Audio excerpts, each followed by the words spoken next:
The Victorian mansion on Maple Street had been my dream since childhood. I'd spend hours walking past it, imagining living in its towering turrets and elegant rooms. For 10 years, I saved every penny, waiting for the day it would go on sale. So when I saw my family's cars parked in its driveway, my heart nearly stopped. I'm Rebecca Chin, 35, and I just discovered my family had bought the home I dreamed of for years. They knew how much I wanted it. I talked about nothing else since the for sale sign went up 3 months ago. "Oh, good you're here," my sister Amanda called from the front porch, waving with exaggerated enthusiasm. "We wanted to surprise you." My parents stood beside her, my father jingling the keys while my mother beamed. The smug satisfaction on their faces told me everything I needed to know. This wasn't just about buying a beautiful house. This was about beating me again. "Isn't it perfect?" Amanda gushed, leading me inside. "When we heard you were planning to bid on it, we just knew we had to have it instead. It's much too grand for just you anyway." I kept my expression neutral as I followed them through the rooms and memorized from the online listing. The original hardwood floors, the hand-carved banisters, the stained glass windows. All the details I'd fallen in love with were now theirs. "We'll host all the family gatherings here now," my mother announced, "since you never entertained properly in that tiny apartment of yours." What they didn't know was that I'd been 3 steps ahead of them. The moment I'd spotted my sister touring the house last month, I'd known what they were planning. It was exactly like them. They'd spent my whole life turning everything into a competition, then acting surprised when I was upset about losing. But this time, I hadn't lost. While they were focused on snatching my dream house, I'd been quietly closing on Riverside Manor, the even larger, more historic mansion next door. The renovations were already underway, transforming it into something that would make the Victorian look modest in comparison. "It must have been expensive," I said casually, watching their faces. "The market's so competitive right now." "Oh, we managed," my father said, puffing up with pride. "Some of us know how to handle money properly, unlike certain people who waste it all on education." The dig at my PhD didn't sting like it used to. My wasted education had led to a successful research career, earning me more than they realized. While they saw me as the family disappointment, unmarried, childless, focused on work, I'd been building a life that would have shocked them. "Well, it's lovely," I said, heading for the door. "I should get going. I have some moving arrangements to take care of myself." "Moving?" Amanda's eyebrows shot up. "Don't tell me you're finally leaving that shabby apartment." I smiled. "Something like that. I'll see you all soon. We'll be neighbors after all." I left them standing there confused, savoring the knowledge of what was coming. In 2 weeks, the moving trucks would arrive at Riverside Manor, and my family would realize that their perfect plan to outdo me had backfired spectacularly. But for now, I had contractors to meet and renovations to oversee. The wine cellar needed updating, and the ballroom's chandeliers were being restored to their original glory. My family had always underestimated me, treated me as competition rather than kin. They were about to learn that they'd been playing checkers while I was playing chess all along. 2 weeks later, I stood in my newly renovated foyer at Riverside Manor, watching through the floor-to-ceiling windows as moving trucks pulled up to my property. Right on schedule, my sister Amanda appeared on her front porch, coffee in hand, curiosity evident on her face. I smiled, knowing the show was about to begin. The movers started unloading premium furniture, antiques I collected over the years, and artwork that would make my mother's reproductions look cheap in comparison. Each piece had been carefully chosen to tell a story. The story of the success I'd built while my family was busy undermining me. "Ms. Chen," one of the movers approached with a clipboard. "Where would you like the grand piano? The music room or the ballroom?" I could see Amanda's coffee cup freeze halfway to her mouth. "The ballroom." My family's Victorian had many lovely features, but a ballroom wasn't one of them. "The music room for now," I replied. "The ballroom chandeliers are still being restored." Within an hour, my parents' car came screeching into their driveway. They'd obviously received Amanda's urgent call. I continued directing the movers, pretending not to notice as my family gathered on their porch, watching the parade of luxury items entering Riverside Manor. "Rebecca." My mother's voice carried across the lawn. "What's going on?" I turned, affecting surprise. "Oh, hello. Just moving into my new home." "Would you like a tour?" They followed me inside, their faces growing increasingly pale as they took in the grand staircase, the original moldings, the hand-painted ceiling murals.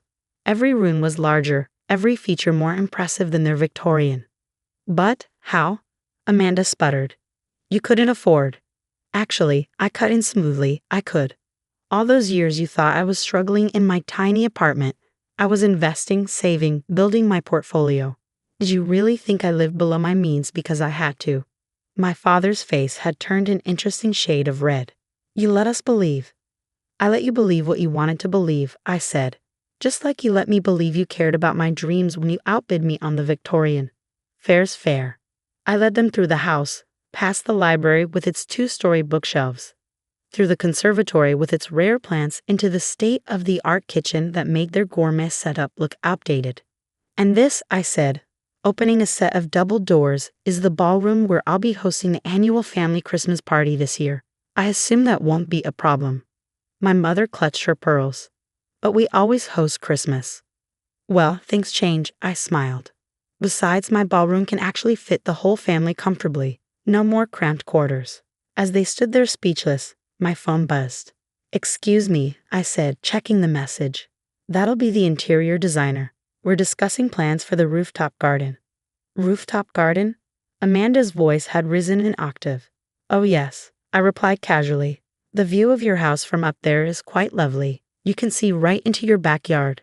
They left shortly after, huddled together, whispering furiously. Through my windows, I watched them return to their Victorian. The house they'd bought to spite me, now overshadowed both literally and figuratively by my success. That evening, as I sat in my library enjoying a glass of wine, the texts started rolling in. First from Amanda. You planned this all along, didn't you? Then from my mother. We should discuss Christmas arrangements. Finally, from my father. We need to talk about your investment strategies. I left them all unread. For years, they treated every family gathering like a competition, every success of mine as a challenge to be overcome. Now they'd have to live next door to the daily reminder that their plan had backfired spectacularly. The next morning, I hired a landscaping company to begin work on my gardens. The noise would start early, very early, and continue for weeks. Sometimes karma comes with a soundtrack of power tools and construction equipment. Welcome to the neighborhood, dear family. Let the games begin. 2 months after my move to Riverside Manor, I hosted my first neighborhood gathering. A garden party that showcased everything my property had to offer. My family watched from their considerably smaller yard as caterers set up elegant tables beneath imported pergolas, and string musicians took their places near the fountain. Isn't this a bit excessive? My mother asked when they finally made their way over, unable to resist the allure of the party they hadn't been invited to plan or control. Not at all, I replied, accepting a champagne flute from a passing server, just welcoming the neighbors properly. The guest list was carefully curated. Local business leaders, university colleagues, and notably several real estate developers who couldn't stop talking about how Riverside Manor was raising property values in the area. My family's Victorian, while charming, was now considered the smaller, less impressive house on the block. Amanda cornered me by the rose garden. Was this your plan all along? To make us look foolish? No, I said truthfully. My plan was to buy my dream house. You're the ones who made it a competition. I just decided to play by your rules for once. The party was a resounding success, establishing me as the neighborhood's new social center. My family's attempts to host competing events in their Victorian fell flat. Everyone preferred the grandeur of Riverside Manor's ballroom and gardens. One morning, about 6 months after I moved in, my father showed up at my door. We're thinking of selling, he admitted gruffly. The maintenance costs are higher than we expected. I nodded sympathetically. Victorian homes can be quite expensive to maintain. Though I hear property values have risen significantly since I renovated Riverside Manor. He shifted uncomfortably. Yes, well, we thought perhaps you'd be interested in buying it. Keep it in the family. Why would I want a smaller house? I asked innocently. Besides, I quite enjoy watching you all live with the consequences of your choices. They didn't sell. Their pride wouldn't let them. Instead, they had to adapt to their new reality. Every family gathering at my house was a reminder of how their attempt to outdo me had backfired. Every improvement I made to Riverside Manor made their Victorian look a little shabbier in comparison. Christmas that year was particularly satisfying. The ballroom, decorated with professional skill, hosted our entire extended family comfortably. Cousins who had once echoed my parents' criticisms of my life choices now asked about investment advice and career strategies. As I watched my family navigate the party, looking small in the grand space they had never imagined I could own, I felt no triumph, only a quiet satisfaction. They had spent years trying to compete with me to prove their superiority. In the end, they had only competed with themselves. "Your house is magnificent," my Aunt Sarah said, finding me by the Christmas tree. "Though I can't help but wonder if it's a bit lonely, all this space for just one person." I smiled, thinking of the research center I was planning to establish in the East Wing. "Not lonely at all. I've filled it with exactly what I want, just like I've filled my life with what I want, not what others think I should want." My family still lives next door in their Victorian, a daily reminder that sometimes the best revenge isn't about getting even. It's about rising above. They wanted to teach me a lesson about knowing my place. Instead, they learned one about underestimating me. As for me, I host charity events in my ballroom, write research papers in my library, and enjoy my rooftop garden with its perfect view of their smaller house. Sometimes I catch them watching from their windows as I entertain guests or work on new improvements to the property. Let them watch. They spent years treating me like competition instead of family. Now they get to spend years living next door to the constant reminder that they lost a game they never should have started. The sterile fluorescent lights of Presbyterian General's cardiac unit cast harsh shadows across Uncle Robert's hospital bed as I entered his room carrying a clipboard and wearing my standard white coat. He looked up from his breakfast tray with the same dismissive expression he'd worn at every family gathering for the past 5 years. "Oh great," he muttered to my Aunt Linda, who was arranging flowers on his bedside table. "They sent the student doctor again." I approached his bed professionally, checking his monitors and reviewing his overnight vitals. "Good morning, Mr. Hoffman. How are you feeling today?" "Like I've been asking for 3 days to see an actual cardiologist instead of whatever you are," he replied curtly. "No offense, kid, but I'm having serious heart problems here. I need someone with real experience, not some resident playing doctor." Aunt Linda looked apologetic. "Robert, be nice. She's trying to help." "Linda, this is my life we're talking about. I don't want some medical student practicing on me. Where's Dr. Peterson? He's supposed to be my attending physician." I continued my examination, listening to his heart and checking his surgical incision from yesterday's cardiac catheterization. "Dr. Peterson is in surgery this morning. I'm conducting rounds for all his patients." "Rounds?" Uncle Robert scoffed. "You mean you're the intern they send around to check boxes before the real doctors make the actual decisions?" "Something like that," I replied quietly, making notes on his chart. Uncle Robert turned to Aunt Linda with exaggerated frustration. "This is exactly what I was talking about at Christmas. My niece goes to some Caribbean medical school, can't get into a real residency program, and now she's practicing medicine at a second-rate hospital." "Robert," Aunt Linda warned softly. "What?" "It's the truth. Sarah, no offense, but you're not a real doctor. You're just some resident they let wear a white coat to make patients feel better.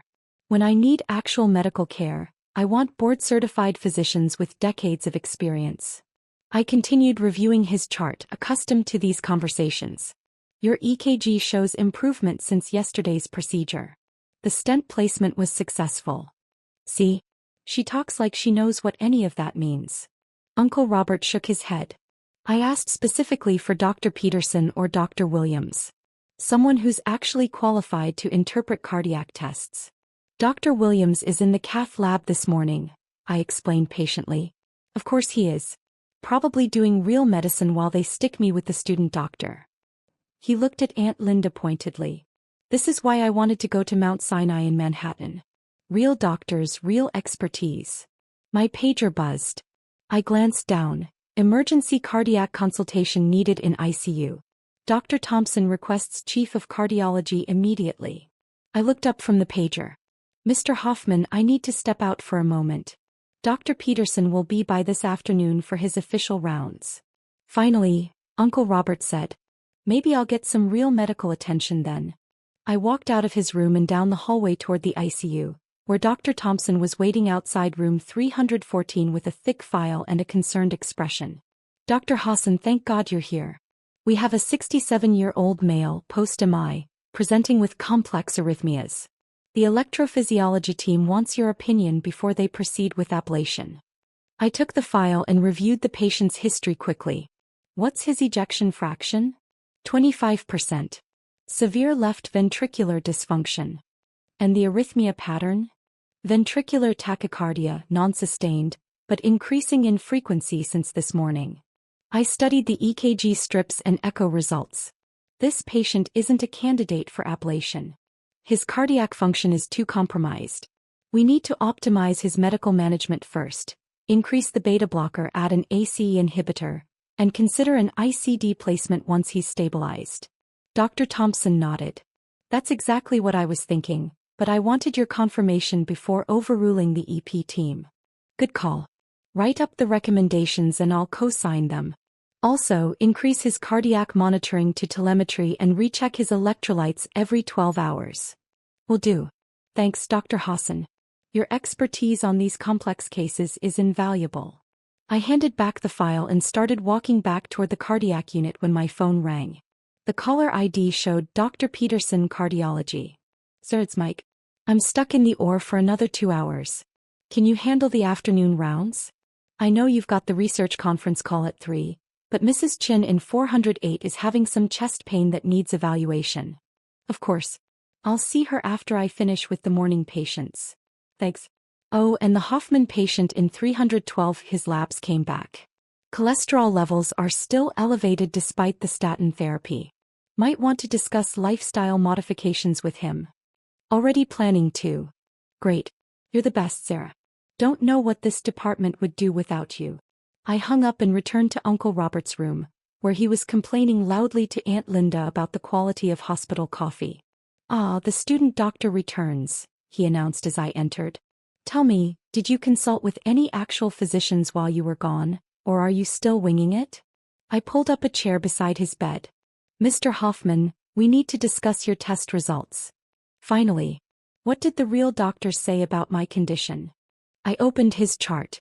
Your cardiac catheterization showed successful stent placement, but your cholesterol levels remain dangerously high. We need to discuss significant lifestyle changes. Uncle Robert waved dismissively. I'll talk to Dr. Peterson about that when he gets here. I'm not taking medical advice from a resident. Mr. Hoffman, your LDL cholesterol is 180.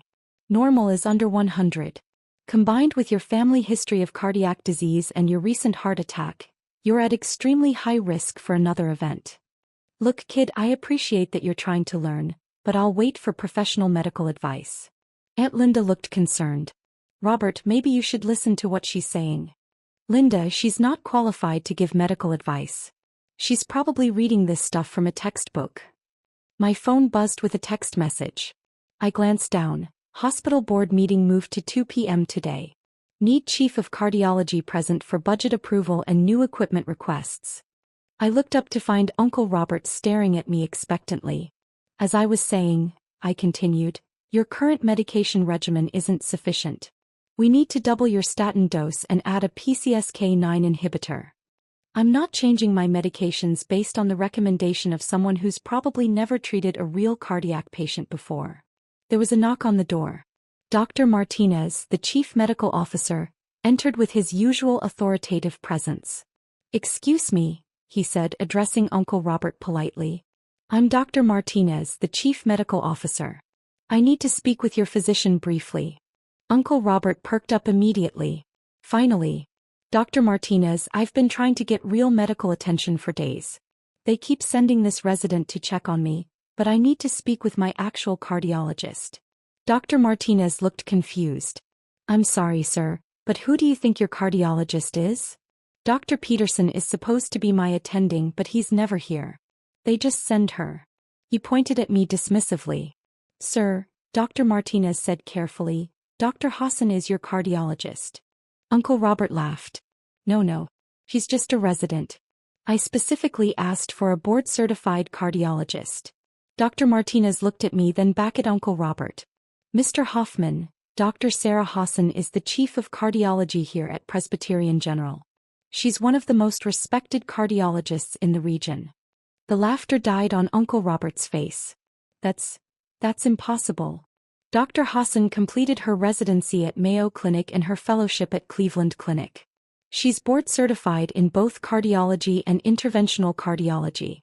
She's also the director of our Cardiac Research Institute. Uncle Robert stared at me as if seeing me for the first time. But she looks so young. She's 34 years old and has been practicing cardiology for 8 years.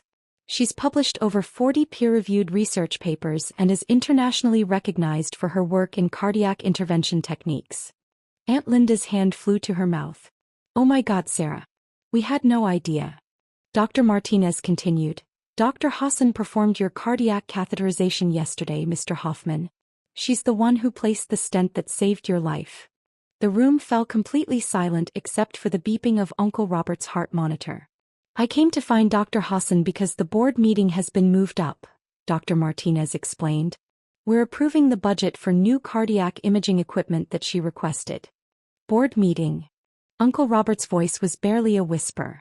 Dr. Hassan sits on the hospital's executive board.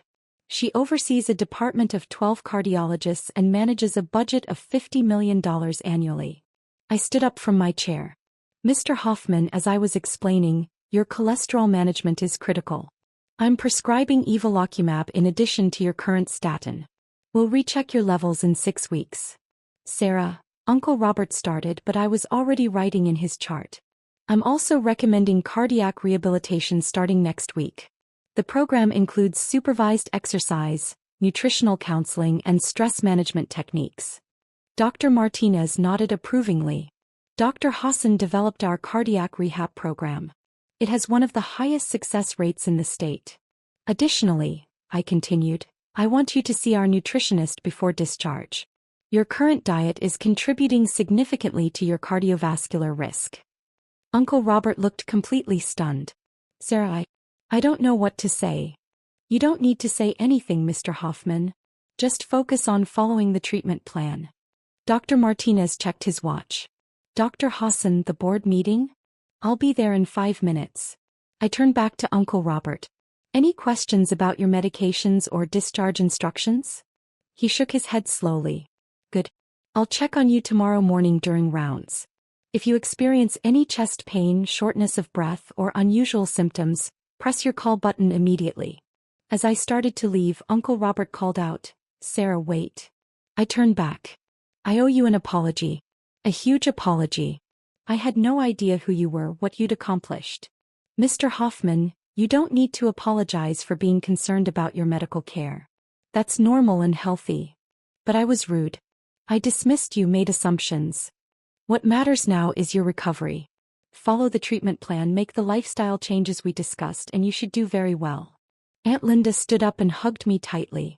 Sir, we're so proud of you. I can't believe we never knew. It's fine, Aunt Linda. I don't usually discuss my work at family gatherings. But why not? This is incredible. You're the chief of cardiology. I smiled. Because my job isn't about impressing people at family dinners. It's about taking care of patients like Uncle Robert. Dr. Martinez cleared his throat. Dr. Hassan, the board is waiting. Of course. I turned to Uncle Robert one final time. Rest today. Physical therapy starts tomorrow morning at 9 a.m. Don't miss it. As we walked toward the elevator, Dr. Martinez shook his head. Family dynamics can be complicated. That they can. For what it's worth, your uncle is lucky to have you as his cardiologist. That stent placement yesterday was textbook perfect. Thank you. The elevator doors opened and we stepped inside. As we rode up to the executive boardroom, I thought about Uncle Robert's expression when he realized his student doctor was actually the person keeping him alive. The board meeting lasted 2 hours. We approved funding for new cardiac imaging equipment, discussed expansion of the cardiac research program, and reviewed patient satisfaction scores for the cardiology department. When it ended, I had 15 minutes before my next patient consultation. I stopped by Uncle Robert's room one more time. He was sitting up in bed, looking much better than he had that morning. Sarah, he said as I entered, I wanted to thank you. For everything. For saving my life, for your professionalism despite how I treated you. That's what I do, Uncle Robert. No, it's more than that. Linda showed me some articles about you on her phone. The research you've published, the awards you've won. I had no idea. I checked his vitals one more time. Everything looked good. At the next family gathering, he continued, I want everyone to know what you do. How accomplished you are. Uncle Robert, that's not necessary. Yes, it is. I spent years talking about my insurance business at family dinners while you sat quietly, letting us assume you were just getting by. Meanwhile, you were becoming one of the top cardiologists in the country. The work speaks for itself. Does it? Because I clearly wasn't listening. I smiled and patted his hand. Focus on getting better. That's all that matters now. As I left his room for the final time that day, I heard him talking to Aunt Linda. Linda, did you know Sarah has her own research lab? And she's written medical textbooks? Our niece is famous in the cardiology world. Just another day at the office.